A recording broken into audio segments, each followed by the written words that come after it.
Hi everyone, welcome to Telugu stock channel. ఈ video ద్వారా నేను ఒక న్యూస్ అనలిస్ట్ కంటే కరెక్ట్గా మనం నిఫ్టీ వాల్యుయేషన్స్ ఎలా కనుక్కోవాలి అనేది ఎక్స్ప్లెయిన్ చేయబోతున్నాను. అయితే నేను నా లాస్ట్ వీడియోలో ఎలాయిట్ వేవ్లోని ఇంపల్స్ వేవ్ కాన్సెప్ట్ ద్వారా నిఫ్టీ 4200 దాకా పడిపోతుంది, 4230 చెప్పాను. సో 4230 దాకా పడుతుంది అని చెప్పి నేను ఎక్స్ప్లెయిన్ చేశాను. అయితే ఈ 4230 దాకా పడుతుంది అని కనుక నేను ఎక్స్ప్లెయిన్ చేస్తే ఈ మధ్యలో ఎప్పుడు కూడా నేను ఈ స్టాక్స్ కొనండి అమ్మండి అని చెప్పలేను. సో నేనని కాదు, యాక్చువల్గా ఏంటంటే న్యూస్ అనలిస్టులు ఉంటారు. సో న్యూస్ అనలిస్టులకి వాళ్ళకి తెలుసు, ఆల్రెడీ 4230 దాకా పడుతుంది అని తెలుసు, బట్ వాళ్ళు చెప్పరు. ఈ న్యూస్ ఛానల్స్ వాళ్ళు ఎందుకు చెప్పరు అంటే, న్యూస్ ఛానల్ యొక్క బిజినెస్ ఏంటి, రెగ్యులర్గా మిమ్మల్ని ఏదో ఒక న్యూస్ ఇస్తూ ఉండాలి. అది కొనండి, ఇది అమ్మండి అని చెప్పి మిమ్మల్ని అరేంజ్ చేస్తూ ఉండాలి. అంటే లైక్ మిమ్మల్ని బిజీగా ఉంచాలి. అప్పుడు కానీ వాళ్ళకి బిజినెస్ అనేది సాగదు. బట్ మనం యాజ్ అన్ ఇన్వెస్టర్ మనం ఎప్పుడైనా సరే బైలో సెల్ హై అన్న కాన్సెప్ట్లో ఉంటాం, లేదా బై ఇన్ అండర్ వాల్యుయేషన్ లేదా సెల్ ఇన్ ఓవర్ వాల్యుయేషన్ అన్న కాన్సెప్ట్లో ఉంటాం. అయితే ఏది అండర్ వాల్యుయేషన్ ఏది ఓవర్ వాల్యుయేషన్ అని మనకి తెలియకపోవడం వల్ల మనం చాలాసార్లు నష్టపోతూ ఉంటాం అనమాట.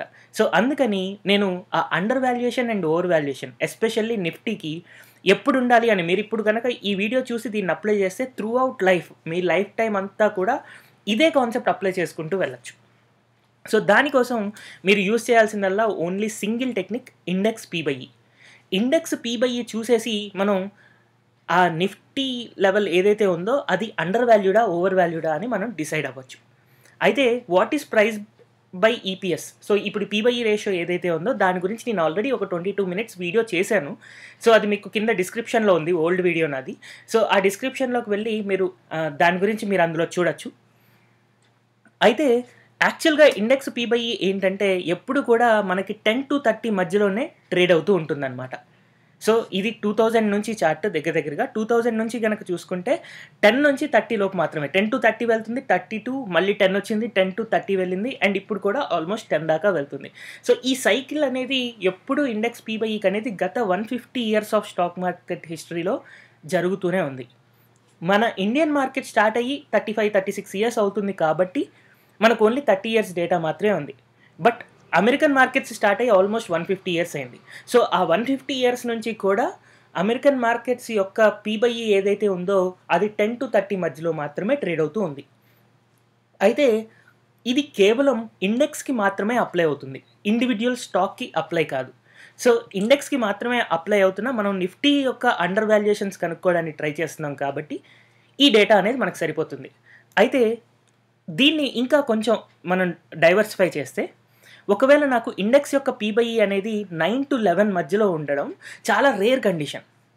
ఆ రేర్ కండిషన్లో ఉన్నప్పుడు వారెన్ బఫెట్ ఏం చెప్తాడంటే, ఒకవేళ ఇండెక్స్ పీ/ఈ కనుక బిలో 11 వెళ్ళిపోతే, ఆ 9 to 11 మధ్యలో ఉంటే నేను ఇల్లు అమ్మేసి కూడా షేర్ మార్కెట్లో షేర్స్ కొంటాను అని వారెన్ బఫెట్ చాలాసార్లు మెన్షన్ చేసాడు.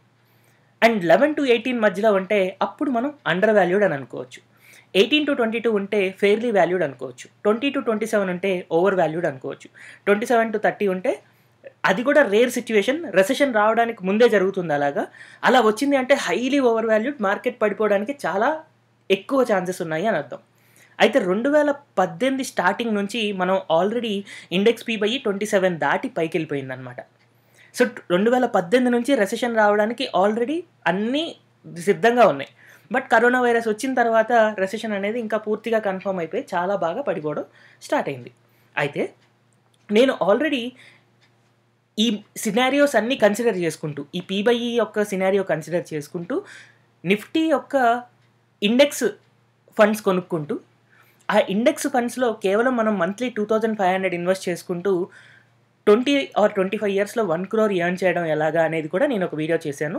ఆ వీడియో కూడా లాస్ట్ ఇయర్ ఫిబ్రవరిలో అప్లోడ్ చేశాను, 2019 ఫిబ్రవరిలో అప్లోడ్ చేశాను. సో ఆ లింక్ కూడా నేను కింద డిస్క్రిప్షన్లో పెట్టాను. సో ఆ వీడియో చూసుకున్నా కూడా 2018 నుంచి నేను అసలు ఇన్వెస్ట్మెంట్ చేయొద్దు అని ఆల్రెడీ క్లియర్గా ఎక్స్ప్లెయిన్ చేశాను. సో నేను ఆ వీడియోలో ఏం చెప్పానంటే, మీకు ఎప్పుడైతే నిఫ్టీ పీ/ఈ అనేది 18 కంటే బిలో వెళ్తుందో అప్పుడు మాత్రమే ఇండెక్స్ ఫండ్లో డబ్బులు పెట్టండి, అంటే స్టాక్ మార్కెట్లో అప్పుడే డబ్బులు పెట్టండి. 18 కంటే పైన నిఫ్టీ పీ/ఈ కనుక 18 కంటే పైన ఉంది అంటే అప్పుడు మనం ఇంకా స్టాక్ మార్కెట్లో అప్పుడు ఇంకా కొత్తగా యాడ్ చేయకూడదు. యాడ్ చేస్తే ఏమవుతుందంటే మనం మెల్లగా ఓవర్ వాల్యుయేషన్‌లో కొంటున్నాము. ఓవర్ వాల్యుయేషన్‌లో కొంటున్నప్పుడు మనకు పెద్దగా రిటర్న్స్ ఉండవనమాట. సో, మనం ఒకవేళ ఇన్వెస్ట్‌మెంట్ కనుక మనం స్టార్ట్ చేస్తుంటే ఎప్పుడైనా సరే ఇండెక్స్ యొక్క పీ/ఈ అంటే నిఫ్టీ యొక్క పీ/ఈ అనేది నాకు 18 కంటే బిలో ఉన్నప్పుడు మాత్రమే స్టార్ట్ చేయాలి. అయితే ఈరోజు మనకి నిఫ్టీ యొక్క పీ/ఈ ఎంతుంది అనేది మనం చూసుకుంటే, ఈరోజు నేను అసలు స్టార్ట్ చేయాలా లేదా నా ఇన్వెస్ట్‌మెంట్ అనేది ఒక క్లారిటీ వస్తుందనమాట. అండ్ నేను ఒక చిన్న మీకు కొన్ని ఫార్ములాస్ చూపిస్తున్నాను. యాక్చువల్‌గా ఇక్కడ 3 ఫార్ములాలు కనపడుతున్నాయి గదా! ఇవి 3 కాదు, ఒకటే ఫార్ములా. యాక్చువల్‌గా పీ/ఈ అంటే ఏంటి? సింపుల్‌గా price divided by EPS. So, ఈ ప్రైస్ డివైడెడ్ బై ఈపీఎస్‌ని ఈజ్ ఈక్వల్ టు పీ/ఈ రాశాను. అది ఫస్ట్ ఫార్ములా. సెకండ్ ఫార్ములా చూడండి. నేనేం చేశానంటే ప్రైస్ అలాగే న్యూమరేటర్ అలాగే ఉంది. డినామినేటర్‌ని ఈపీఎస్‌ని అటువైపు షిఫ్ట్ చేశాను అండ్ పీ/ఈని డినామినేటర్‌లోకి తెచ్చుకున్నాను. రైట్? సచ్ దట్ అంటే ఒకవేళ నాకు ప్రైస్ తెలుసు, పీ/ఈ తెలిస్తే నేను ఈపీఎస్ క్యాలిక్యులేట్ చేసుకోవచ్చు. లేదు ఒకవేళ థర్డ్ ఫార్ములాలో నాకు పీ/ఈ, ఈపీఎస్ తెలిస్తే ప్రైస్ క్యాలిక్యులేట్ చేసుకోవచ్చు. సో, సింపుల్‌గా ఇది ఒకటే ఫార్ములా యాక్చువల్‌గా. ఈ ఒక్క ఫార్ములాని వాడుతూ మనం ఇండెక్స్ ఎక్కడి దాకా పడతది అనేది ముందే డిటర్మైన్ చేసేసేయొచ్చు. సో, ఆ డిటర్మినేషన్ ఎలా అనేది ఇప్పుడు చూద్దాం. ఫస్ట్ ఆఫ్ ఆల్ మనం ఏంటంటే ఈరోజు పీ/ఈ ఎంతుంది అనేది చూద్దాం. ఈరోజు పీ/ఈ గనక 18 కంటే బిలో ఉంటే మనం ఇన్వెస్ట్‌మెంట్ స్లోగా స్టార్ట్ చేయొచ్చు. బట్ ఒకవేళ ఈరోజు గనక పీ/ఈ 18 కంటే అబోవ్ ఉంది అంటే ఇన్వెస్ట్‌మెంట్ స్టార్ట్ చేయకూడదు. సో, ఎలా చూస్తాం? సో, సింపుల్‌గా నిఫ్టీ పీ/ఈ అని సెర్చ్ చేయండి గూగుల్‌లో. సో, నిఫ్టీ పీ/ఈ అని సెర్చ్ చేసిన తర్వాత ఫస్ట్ ఎన్ఎస్ఈ ఇండియా వెబ్‌సైట్‌కి సంబంధించిన ఒక లింక్ వస్తుంది. ఆ లింక్‌ని క్లిక్ చేయండి. సో, క్లిక్ చేసిన తర్వాత ఫస్ట్ ఈరోజు డేట్ నేను సెలెక్ట్ చేసుకోవాలి. సో, ఇవాళ May 4th. So, May 4th date నేను సెలెక్ట్ చేసుకుంటున్నాను. So, May 4th 2020 and P E select చేసుకొని గెట్ డేటా క్లిక్ చేస్తున్నాను. సచ్ దట్ నాకు ఈరోజు ఉన్న పీ/ఈ 21. సో, 21 పీ/ఈ ఉన్న రోజున అంటే ఈరోజు 9300లో ఉన్నాం మనం నిఫ్టీ లెవెల్. 9300 అప్పుడు మీరు ఇన్వెస్ట్‌మెంట్ స్టార్ట్ చేయకూడదు. ఈ రోజు గనక మీరు ఇన్వెస్ట్‌మెంట్ చేయడం స్టార్ట్ చేశారు అంటే మీరు ఒక రకంగా ఫెయిర్‌లీ వాల్యూడ్‌లో కొంటున్నారు. యాక్చువల్‌గా రెసెషన్ వచ్చినప్పుడు ఫెయిర్‌లీ వాల్యూడ్‌లో కొనడం కూడా ఓవర్ వాల్యుయేషన్‌లో కొనడమే. రెసెషన్ కాదు, నార్మల్ స్టేజ్ ఆఫ్ మార్కెట్ ఉంది అని అనుకుంటే అప్పుడు 18-22 మధ్యలో మీరు కొనొచ్చు. కరెక్టే, అది ఫెయిర్‌లీ వాల్యూడ్ కాబట్టి it is right time to invest. But ఇప్పుడే రెసెషన్ అనేది స్టార్ట్ అవుతుంది కాబట్టి ఈ 21 లెవెల్ ఏదైతే ఉందో అది కూడా ఓవర్ వాల్యూడ్ లెవెలే. మనం బిలో 18 వస్తే కానీ మనం దాన్ని కొనకూడదు. సో, ఈ డేటా చూసుకుంటూ మీరు ఎప్పుడైతే బిలో 18 వెళ్ళిందో అప్పుడు మెల్లిగా మీ ఇన్వెస్ట్‌మెంట్ అనేది స్టార్ట్ చేయొచ్చు. ఎందుకు మెల్లిగా అంటున్నానంటే నిఫ్టీ పీ/ఈ 18 నుంచి 10 దాకా పడతది. 12 కంటే కిందకొచ్చిన తర్వాత ఫాస్ట్‌గా చేయండే తప్ప 18 నుంచి ఫాస్ట్‌గా ఇన్వెస్ట్‌మెంట్ చేస్తే మీరు ఇరుక్కుపోతాడు. మీ రిటర్న్స్ మీకు రావాలి. అంటే మీరు ఏదైతే ఇన్వెస్ట్‌మెంట్ చేశారో మీరు ఇన్వెస్ట్‌మెంట్ చేసిన డబ్బులు మీకు తిరిగి రావడానికే 3-4 సంవత్సరాలు పట్టొచ్చు. సో, ఎందుకు అలాగా అనేది కూడా నేను ఎక్స్‌ప్లెయిన్ చేస్తాను మీకు కాసేపట్లో. బట్ ఇప్పుడు యాక్చువల్‌గా నిఫ్టీ లెవెల్స్ మనం కనుక్కుందాం.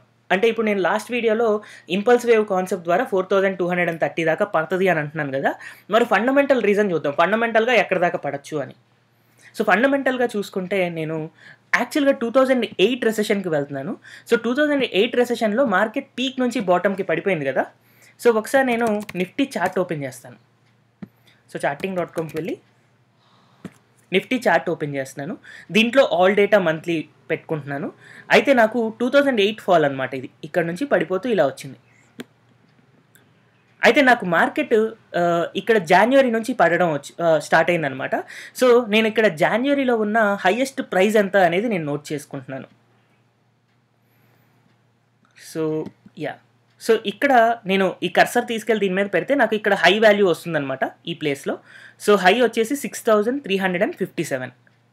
సో, 2008లో నాకు నిఫ్టీ హైయెస్ట్ పాయింట్ దగ్గర ఉంది. అక్కడి నుంచే మనకు కొలాప్స్ అవ్వడం అనేది స్టార్ట్ అయిందనమాట. అలాంటి టైంలో నాకు పీ/ఈ ఎంత అండ్ నిఫ్టీ యొక్క ప్రైస్ ఎంత అండ్ నిఫ్టీ యొక్క ఈపీఎస్ ఎంత అనేది నేను నోట్ చేసుకుంటున్నాను. సో, ఇప్పుడు నిఫ్టీ హై ఉన్నప్పుడు నాకు ప్రైస్ ఎంత? ఇందాక నేను ఒకసారి చూసాను, మళ్ళీ కరెక్ట్ లెవెల్స్ కోసం చూస్తున్నాను. 6357 ఉంది. సో, నిఫ్టీ ప్రైస్ వచ్చేసి 6357. అప్పుడు హైయెస్ట్ పీ/ఈ ఉంటుంది కదా! సో, ఆ హైయెస్ట్ పీ/ఈ ఎంత అనేది నేను చూడాలి. సో, దానికోసం నేను 2008లోకి వెళ్ళి డేటాకెళ్ళి జాన్యువరి 1 నుంచి జాన్యువరి మంత్ ఎండ్ దాకా ఉన్న పీ/ఈస్ చూసుకుంటాను. సో 2008 అలాగే జనవరి మంత్ ఎండ్. సో దాని యొక్క పీ/ఈస్ చూసుకుంటే నాకు ఇక్కడ పీ/ఈస్ డేటా వస్తుంది. సో ఇక్కడున్న వాల్యూస్లో నాకు హయ్యెస్ట్ వాల్యూ ఎంత అంటే 28.29, రైట్. సో ఈ 28.29 ఏదైతే ఉందో అది నా హయ్యెస్ట్ పీ/ఈ. సో ఆ రోజునే గ్యారంటీగా 6357 కూడా వచ్చి ఉంటుంది. సో 28.29 అనేది నాకు పీ/ఈ. సో నాకు ఇప్పుడు పీ/ఈ తెలుసు, ప్రైస్ తెలుసు. ఈపీఎస్ ఎలా క్యాలిక్యులేట్ చేస్తాను? సో ఈపీఎస్ ఎలా క్యాలిక్యులేట్ చేస్తానంటే ఇందాక మీకు ఫార్ములాస్ చూపించాను కదా, ఆ ఫార్ములా ప్రకారం price divided by price by EPS వేస్తే ప్రైస్ క్యాన్సిల్ అయిపోయి ఈపీఎస్ న్యూమరేటర్కి వస్తుంది. సో అప్పుడు నాకు price divided by price by EPS వేస్తే అప్పుడు నాకున్న ఎర్నింగ్ పర్ షేర్ ఎంత అంటే 224 అన్నమాట, రైట్. తర్వాత నిఫ్టీకి లో ఫామ్ అయింది 2008లో. సో నిఫ్టీ లో ఫామ్ అయినప్పుడు ఉన్న పీ/ఈలు, ప్రైస్ ఎంత, ఈపీఎస్ ఎంత అనేది నేను నోట్ చేసుకుంటాను. సో లో ఎప్పుడు ఫామ్ అయిందంటే అంటే నాకు అక్టోబర్ మంత్లో ఫామ్ అయింది. అక్టోబర్ మంత్లో నేను ఫామ్ అయినప్పుడు నాకు లోయెస్ట్ పాయింట్ వచ్చేసి నాకు లో వాల్యూ ఇక్కడ కనపడుతుంది. నేను అక్కడ కర్సర్ పెట్టినప్పుడు లో చూసుకుంటే 2252 ఉంది. సో ప్రైస్ వచ్చేసి 2252. అండ్ అలాగే ఆ టైంలో నాకు పీ/ఈ కావాలి. సో ఇక్కడ నేను ఏం చేస్తున్నానంటే నిఫ్టీ అక్టోబర్ సిరీస్లోకి వెళ్తున్నాను. 2008 అక్టోబర్ 1 నుంచి తర్వాత 2008 అక్టోబర్ లాస్ట్ వరకు పీ/ఈ డేటా చూస్తున్నాను. సో అక్కడ నాకు వచ్చిన లోయెస్ట్ పీ/ఈ ఎంత అంటే 10.68 ఇక్కడ ఉంది. సో 10.68 దాకా పడింది అనమాట పీ/ఈ. సో మనకి 10.68 దాకా పీ/ఈ పడింది.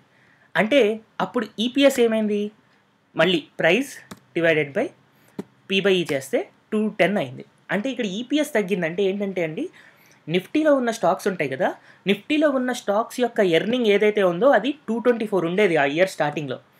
అయితే రెసెషన్ రావడం వల్ల అన్ని బిజినెస్లు దెబ్బతిని ఆ 224 ఎర్నింగ్స్ కాస్త అంటే 224 రూపీస్ ప్రాఫిట్ వచ్చేది కాస్త 210 రూపీస్ ప్రాఫిటే అయిందనమాట.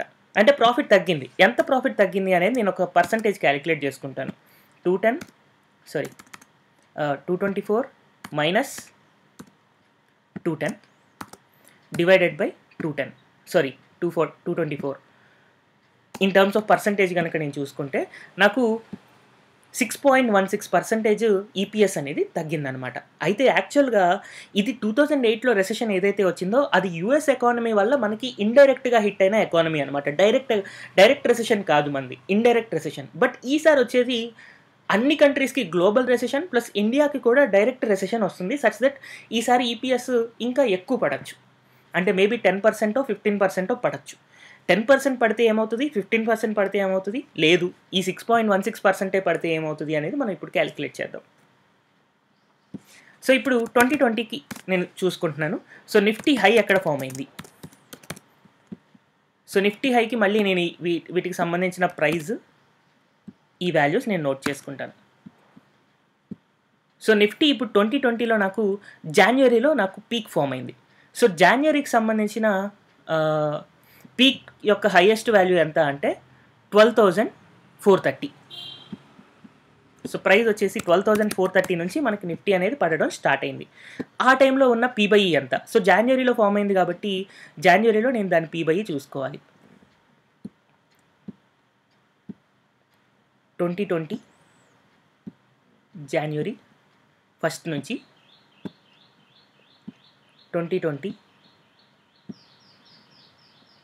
జనవరి 31 పెట్టి గెట్ డేటా క్లిక్ చేశాను. సో ఇక్కడ నాకు కనిపిస్తున్న హయ్యెస్ట్ పీ/ఈ చూడండి ఎంత ఉందంటే 28.67 కనిపిస్తుంది నాకు హైయెస్ట్ పీ/ఈ.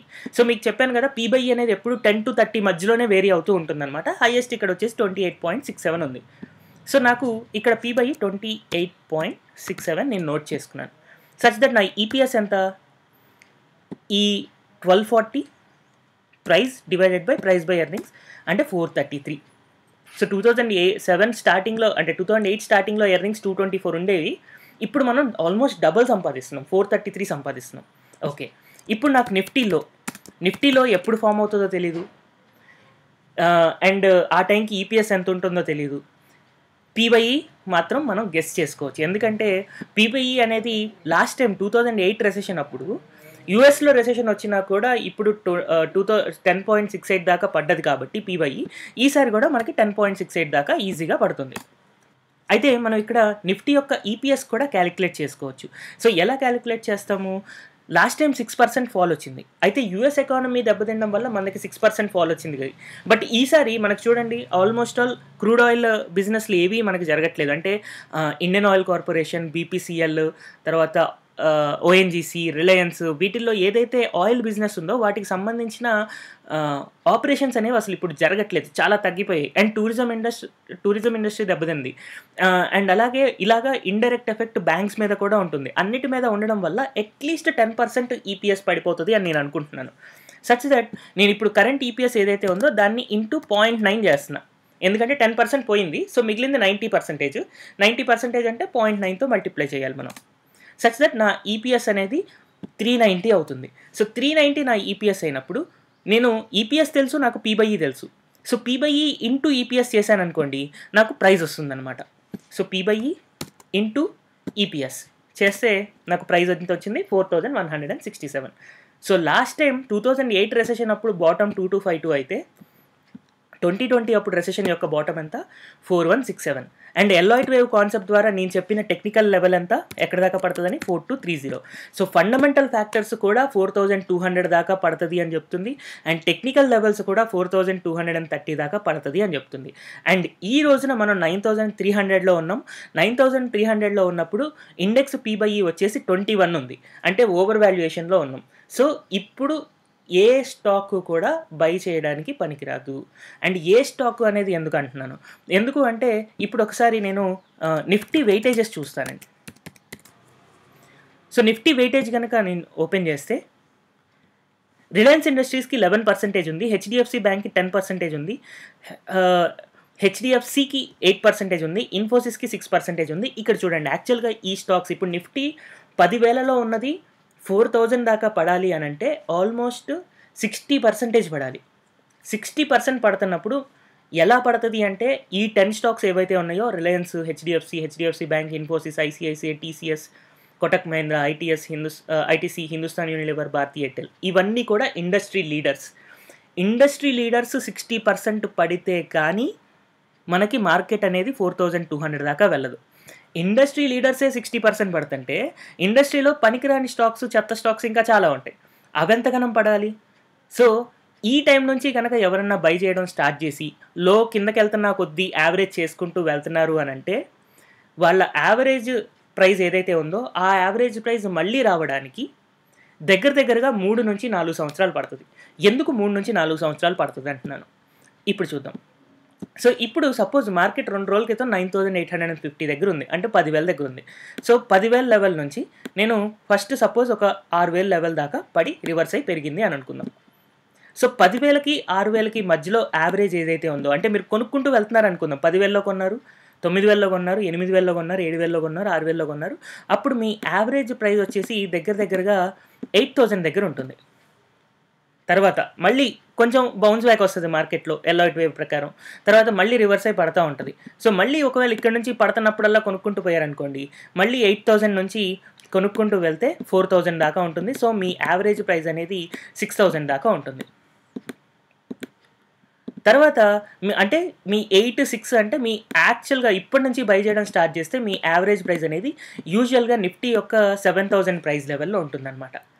అయితే ఈసారి మార్కెట్లో వచ్చే రికవరీ ఏదైతే ఉందో ఆ రికవరీకి ఒక షేప్ గెస్ చేస్తున్నాను నేను.